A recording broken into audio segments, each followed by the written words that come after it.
right now. Today is the day that you choose to change the rest of your life.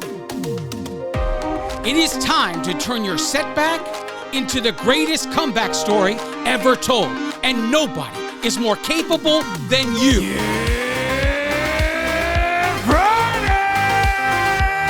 This is the Ranting Weight Watcher podcast, the future #1 weight loss podcast in the world. I am your host, Donato Russo. I hope you enjoy the show today.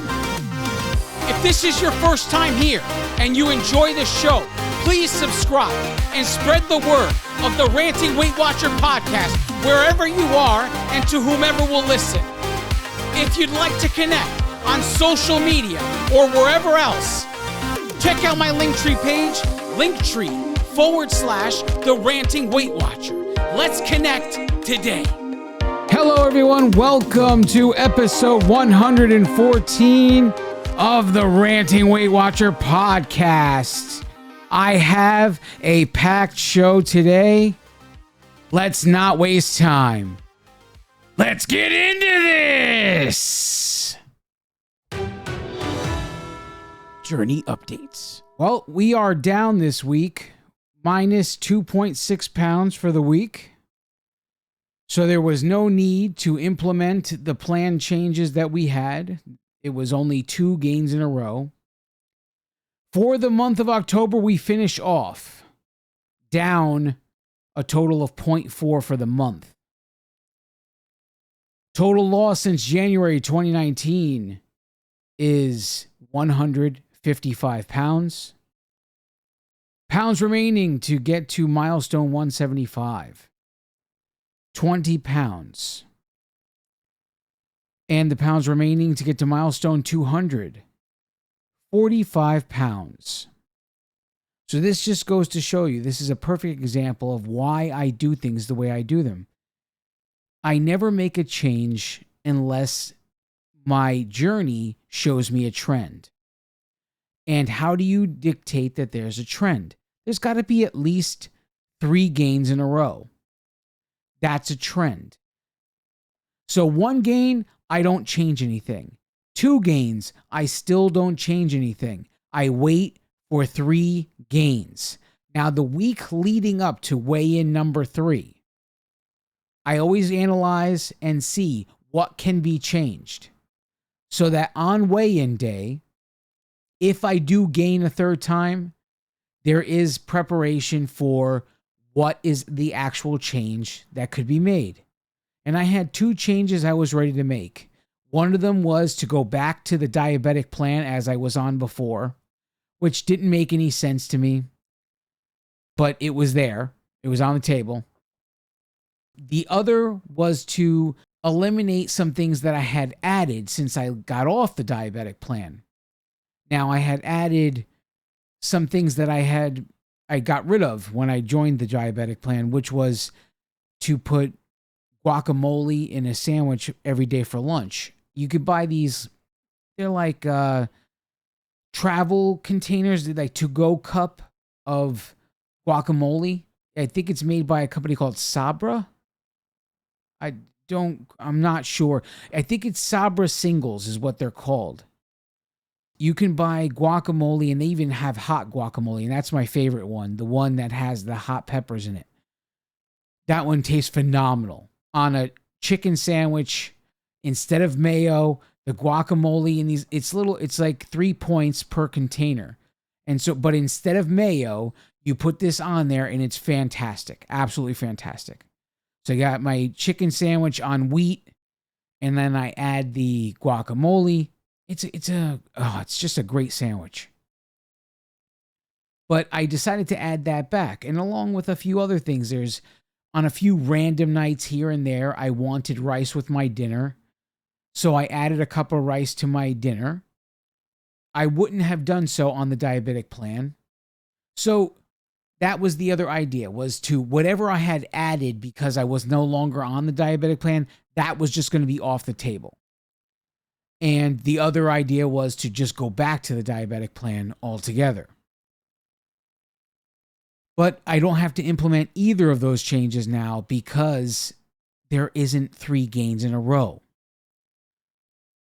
When you are consistent in the work that you do, there is no need to panic when the scale fluctuates. You will notice a sense of calm and rather than a sense of panic.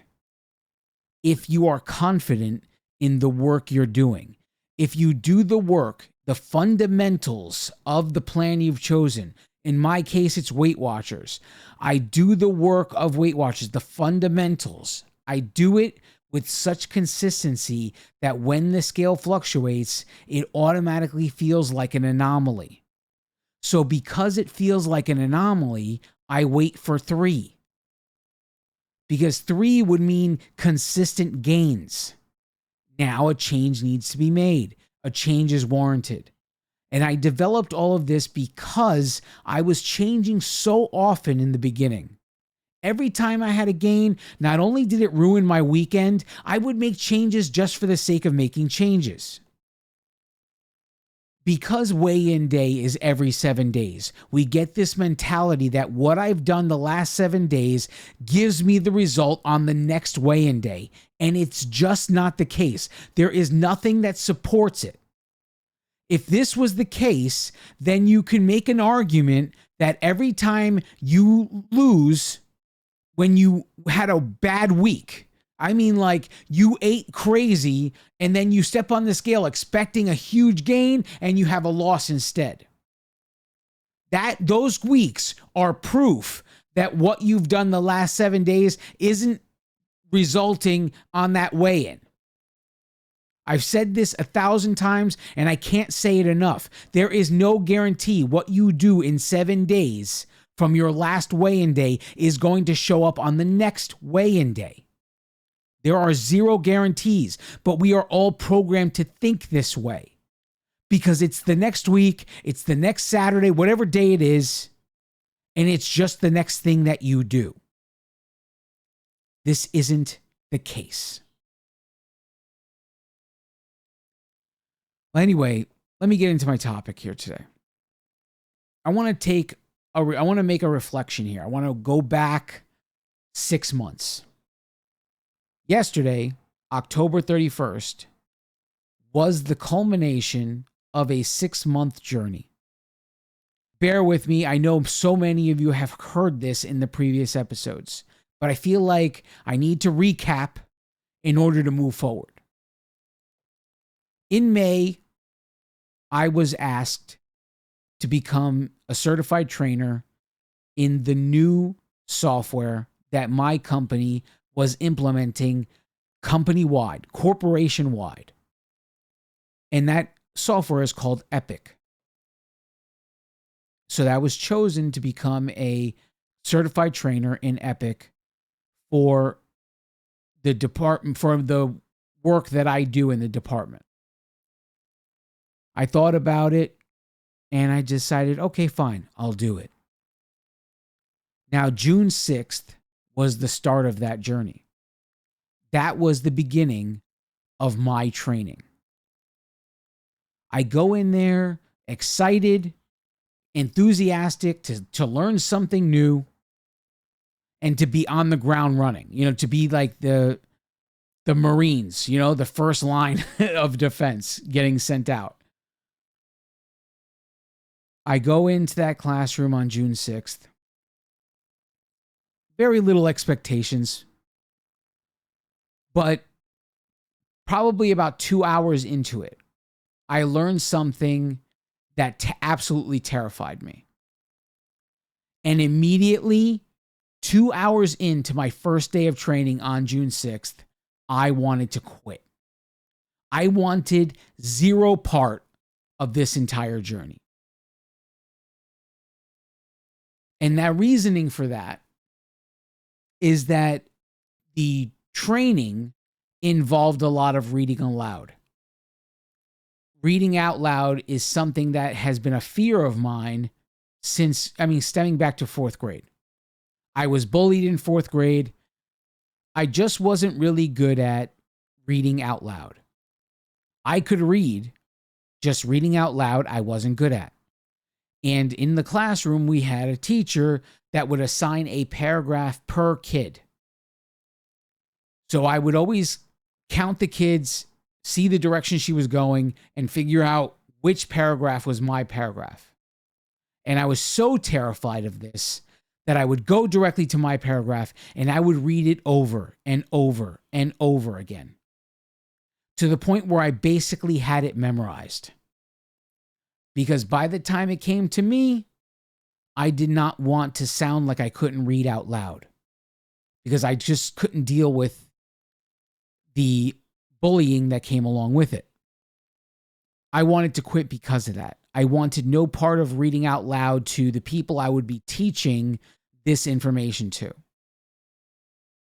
But the one thing that kept me going was they asked me to do this because they knew I could do it.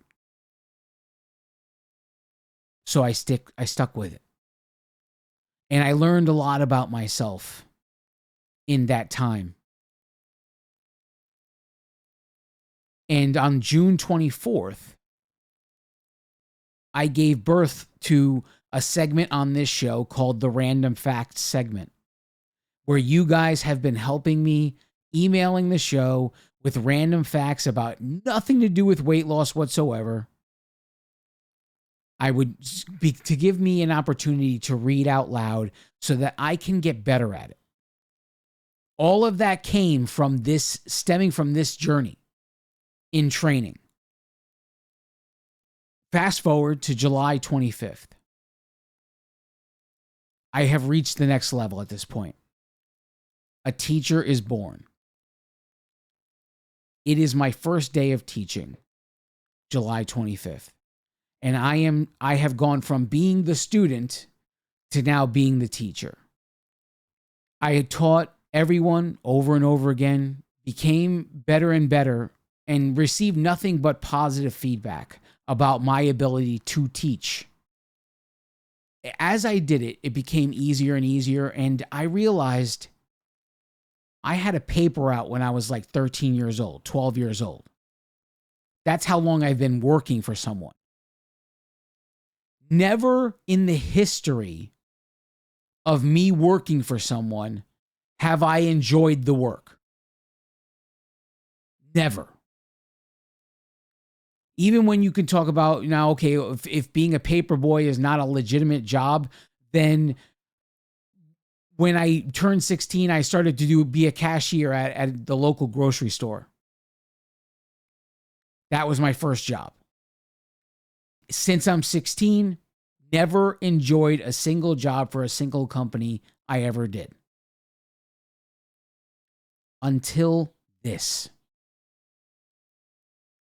Teaching people how to use this software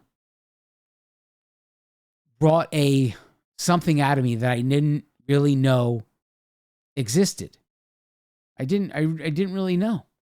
To be honest with you, I didn't know how much I would ever love it. And it's the first thing I've ever loved doing for any employer. We fast forward more and we come to October 31st. It is time to go live. All of the teaching has come to an end. Everything we've all worked for all came to fruition on October 31st. The stress was high. I didn't know what to expect. I go into work Monday morning, and the perfect storm arrives. I'm going to talk about that when we come back from the break. Don't go anywhere. I now present to you the Ranting Weight Watcher Accountability Creed. If you choose this day to say this creed, you are accountable to me, the author. You are also accountable to all of those before you who have taken the creed, and all of those after you who will take the creed. But most of all, you are accountable to yourself. Now recite with me the Accountability Creed.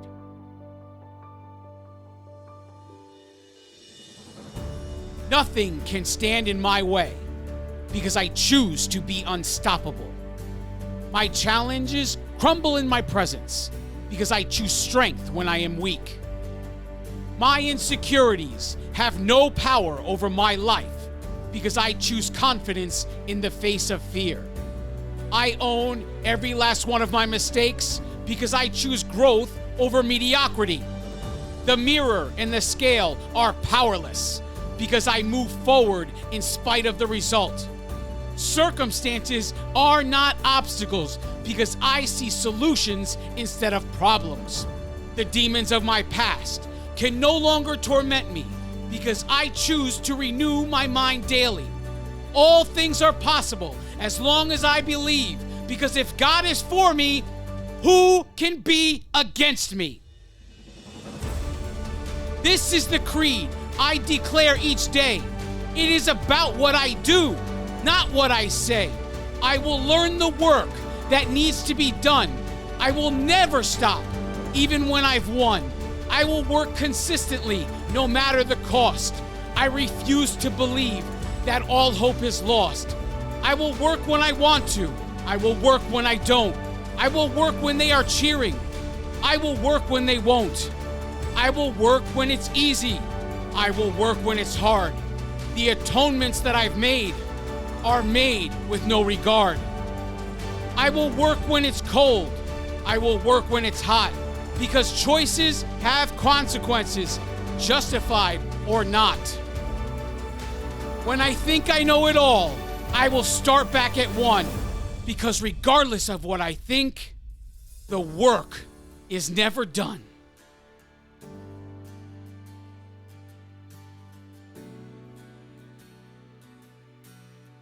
And from this moment forward, when times are tough, I choose to believe that I am enough.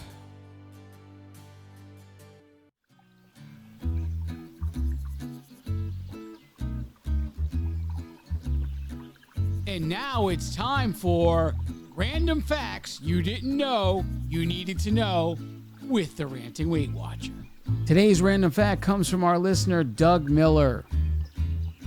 Chefs as far back as the 16th century have worn hats. Toque is the Arabic word for the hat. Think poke or joke, only with a T to pronounce it correctly. Toque blanche is the correct name for a chef's hat. The blanche is pronounced blanche, and means white.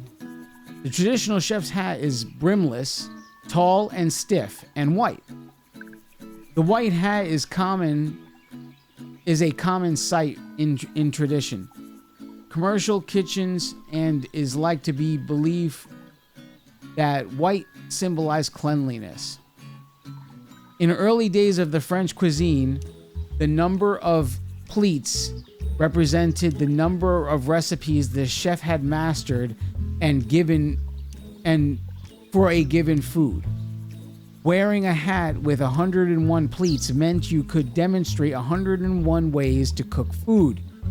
Those foods were typically chicken or eggs. Chef hats with 101 pleats are awarded to master chefs. Likewise, the taller the chef's hat, the more the chef knew. When you see a chef with a towering hat, know they are likely the head of the kitchen. Traditionally, the height of the chef's hat was meant to signify their station and rank in the kitchen. The executive chef wears the tallest hat in the kitchen, and the hats get shorter as you go down the cooking line. The height of your hat and the number of pleats indicates your position in the traditional kitchen hierarchy. And now you know. Well, thanks for that random fact, Doug. If you're wondering why I read that fact, you can refer back to the beginning of this episode. But if you want to participate and you want to send in a random fact for me to read on the show, please email the show, therantingweightwatcher@gmail.com. Again, that's the Ranting Weight Watcher at gmail.com. Send it in, and in the subject line, make sure you put random fact or fun fact, whatever you'd like to put. And this way I know not to open it, and I'll open it when it comes time to actually record it, because I want to gauge how good I'm getting at reading out loud. And this way we can have a whole portion where I'm not going to be editing that footage, so we can gauge that. And that's all for today's random fact. Now let's get back to the show. And we are back. Thanks for sticking with me. So in the first half of the show, I reflected back of everything over the last 6 months that brought me back to the office on October 31st, 2022. It was go time. It was time for all of the talk to end and to finally get into this new software we call Epic. I walked into work on Monday morning, kind of excited, kind of maybe a touch nerves, not knowing what to expect, but eager was the biggest feeling I had. Eager to finally just stop with all the talking, stop with all the explaining, and finally get down and dirty with the system that everybody's been making a big deal about. On top of all this, it was Halloween. And I didn't think this would be a big deal.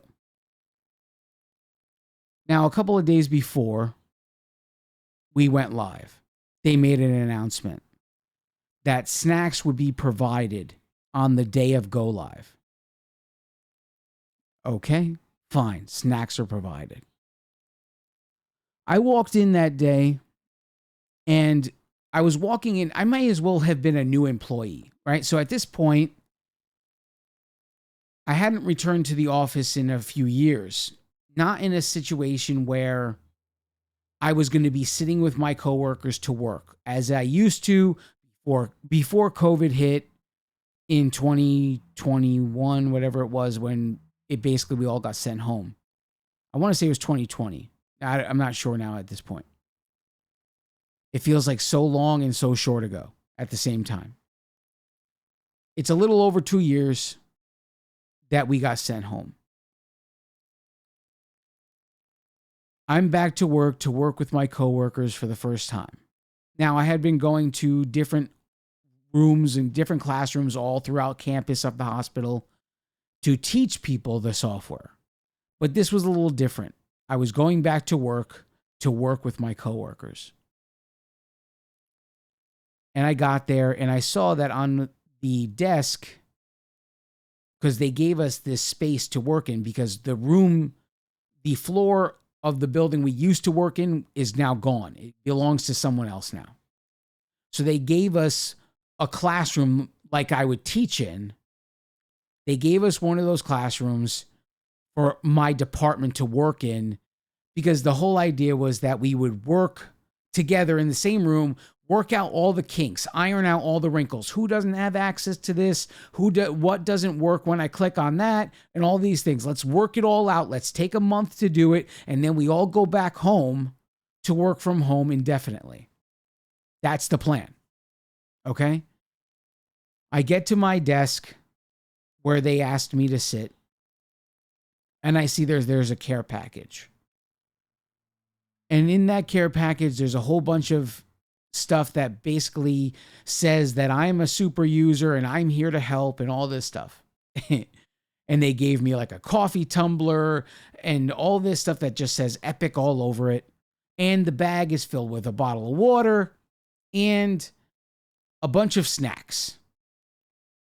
I put the care package on the floor next to my stuff that I brought with me, and I don't really think anything of it.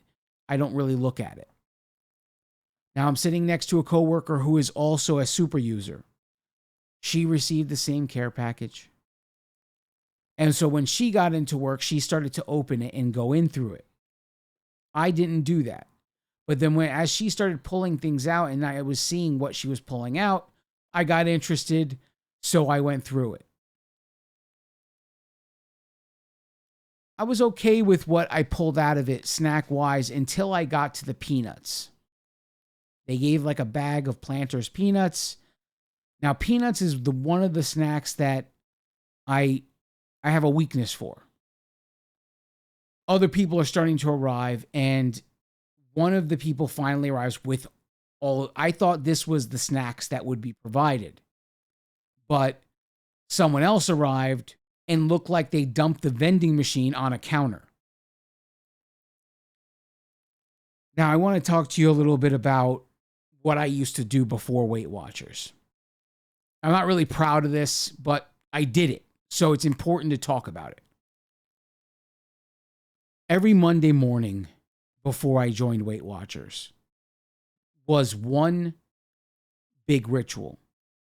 I would be driving to work, and on my way to work, there is a pharmacy. So I would stop in that pharmacy every Monday morning, and I would probably spend between $50 and $75, somewhere in between there. Call it $60 if you want. But between $50 and $75, I would spend on snacks. All kinds of snacks. Sweet snacks, salty snacks, the cans of mixed nuts. I loved Cheez-Its. I loved, those crackers, the orange crackers with the peanut butter in between them, the orange crackers with the cheese in between them. All kinds of snacks. Pretzels, potato chips, all kinds of snacks. I would come to work, and those big drawers at the bottom, you're supposed to keep files in it. Well, my big drawer was filled with snacks every Monday morning. Now, however much money I spent on Monday, almost always by Friday, I was eating the last of those snacks. And then the whole cycle would start over again the next Monday. And it was like I needed this junk food in my life. When these people got there with the snacks and they started putting them on display, it was almost everything that I used to buy from this pharmacy sitting in front of my face. The Cheez-Its, the orange crackers with the cheese in between, all of the stuff that I used to love, all in front of my face, all at once. The majority of the stuff, I was like, okay, whatever. But then I saw the little packages with the orange cracker with the cheese in the middle. And it was like an instant compulsion to want to grab it. I wasn't hungry, I wasn't anything, but there was an instant compulsion to want to grab a pack or 2 or 3 or 4, whatever. And immediately there was like a little bit of me freaking out because I haven't felt that urge like that in so long. To compulsively want to eat. Emotional eating is one thing, but compulsive eating is eating because you see it. It's not, there's no emotion involved. You see it and you have to eat it. Compulsive eating. It's like those things when you go to the store, they put all of this stuff near the cash register because it's an impulse buy. It's like, oh, let me just grab this. Let me grab this magazine. Let me grab this pack of gum. Impulse buying. So this is impulse eating. No emotion, just impulse. Sight alone is dictating that I want those crackers. And so I was ready to go out of my mind. Instantly, just from seeing the crackers. I walked away as quickly as possible. So I was already triggered by the peanuts that were in the bag.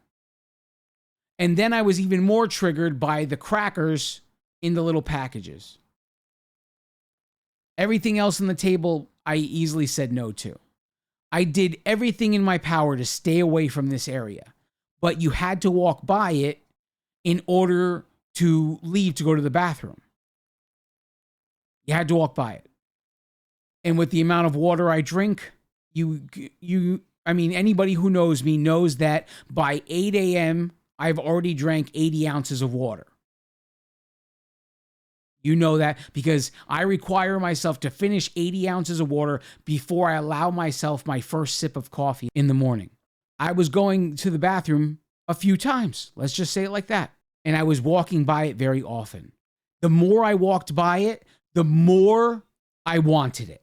To the point where I felt like I was fighting now. I was really fighting the urge. And so after a certain amount of time, the urge to have to go to the bathroom so often subsides because you're not drinking as much anymore. And here we go. My coworker, who was sitting next to me, we were talking. We were talking about the stuff in the care package. I had made it a point to say I didn't have any intention to eat any of the snacks in that care package. I was tempted by the peanuts, but I wasn't going to eat them. So she said, well, if you're not going to eat them, can I have them? I said, you can have anything you want. I handed her the package. I said, take whatever snacks you want. Go ahead. She reached in there and she took the one thing that I was triggered by. She took the peanuts.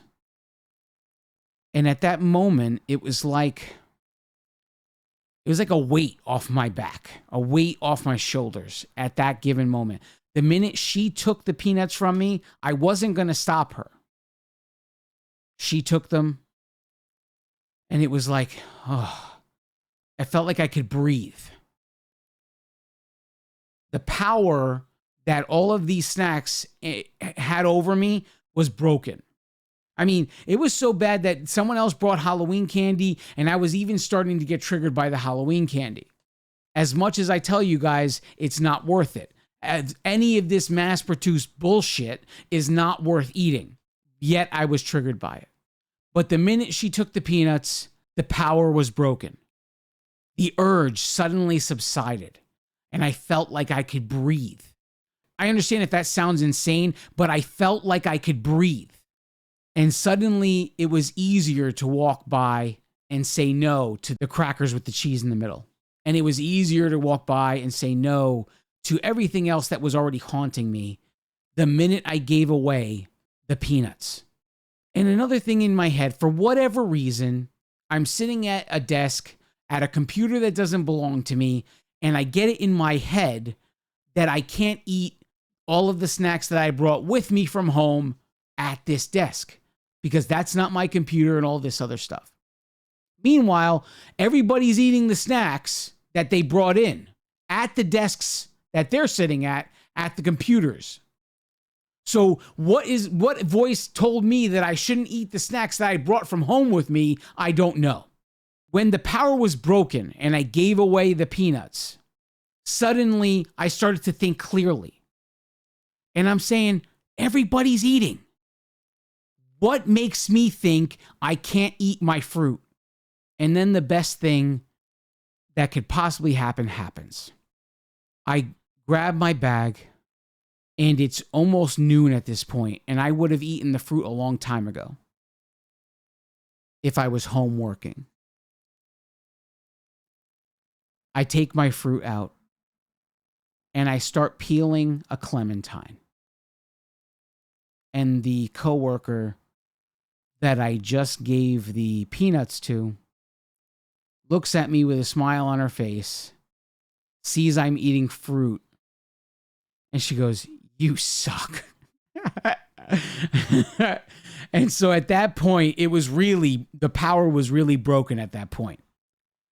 When she saw that I was standing in the midst of all of this, managed to give away my snacks, and didn't go to the other snacks that were provided, and I started to peel my clementine and eat it. And it was probably the best moment of Monday was when my coworker looked at me and said, you suck for me eating a healthy snack. And it just gave me the confirmation or the revelation I needed that all of this was made up in my own head, that I couldn't eat my own snacks at my desk, making rules for myself in spite of being surrounded by people eating snacks at a desk that wasn't theirs, at a computer that wasn't theirs. It was all in my head. All of it was gearing me toward going to grab the thing that would cause me to feel like a failure. But instead, I gave it away. It broke the power. I started to think clearly, and I went with the snacks I had already brought with me. Sometimes the storm is more in our head than actually existing. And it's up to us to recognize the storm, call it out for the bullshit it is, and move forward. So here I sit on Thursday night.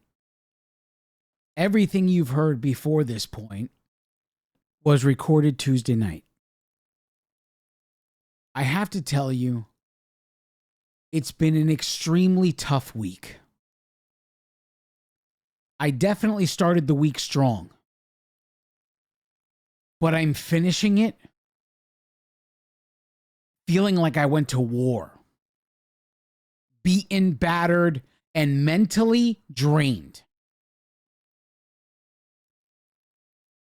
Of all the snacks that were on the counter, there were probably two that really triggered me, extremely triggered me. So on Thursday, when I walk into the office, almost all the snacks are gone.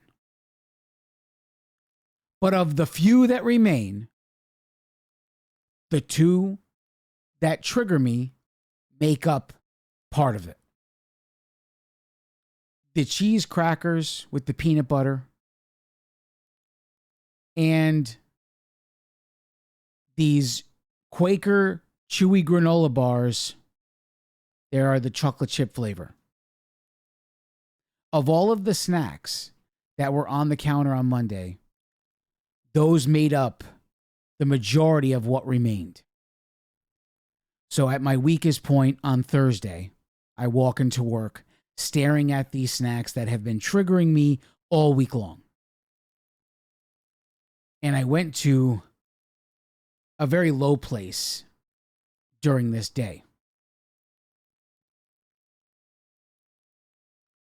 It was extremely difficult to continue to deal with them still being there. And I almost got to the point where I asked a coworker to just please put them somewhere and not tell me where. Literally tell everyone else, just not me. Because that's how I was feeling about it.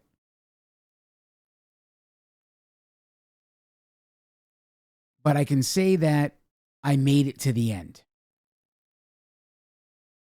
Although I left work today, and there's still 1 or 2 packages of those crackers that remain, and still 3 or 4 of those granola bars that remain, I made it through today, which felt like my weakest day of them all. And I feel like if I would have given in today, then the rest of them would have been eaten by me tomorrow. If not, I would have finished them today. That's how I felt. The urge to compulsively eat whatever was remaining. The voices telling you did so well. You deserve this reward. You can have just one. It'll be okay. Sometimes the ability to say no is absolutely necessary for the given moment. And your ability to recognize those moments is essential to get to where you want to be. Because sometimes what seems to be a small lapse of behavior could end up being a tidal wave of problems because you were the final snowflake that caused the avalanche. Tomorrow, when I walk into work, I hope to be stronger than I am today. I hope that when I left today, someone else took whatever was left. And it'll just be gone. And I won't have to deal with it tomorrow. I don't know that I can make another day happen like today.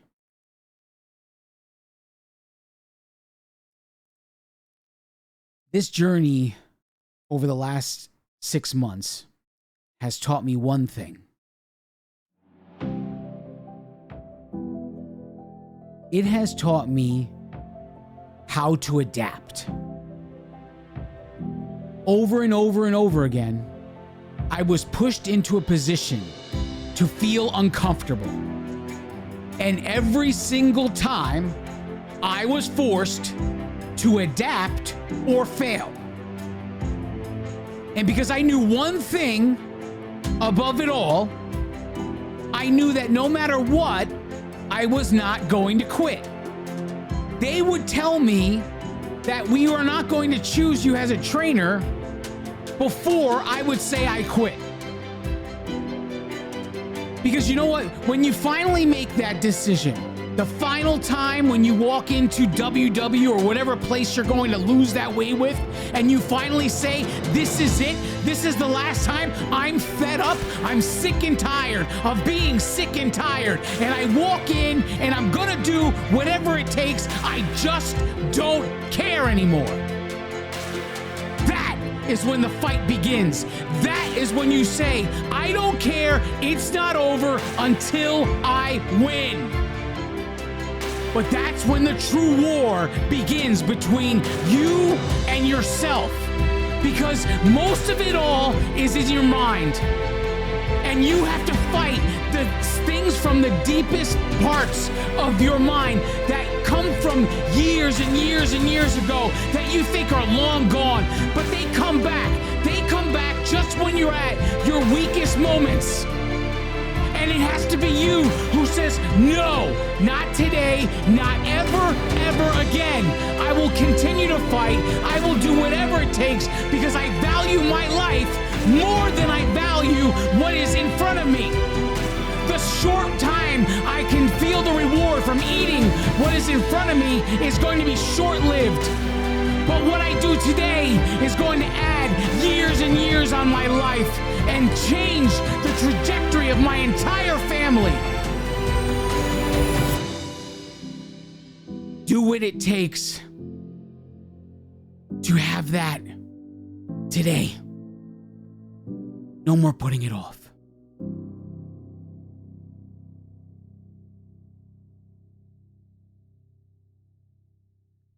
I love each and every one of you. God bless you all.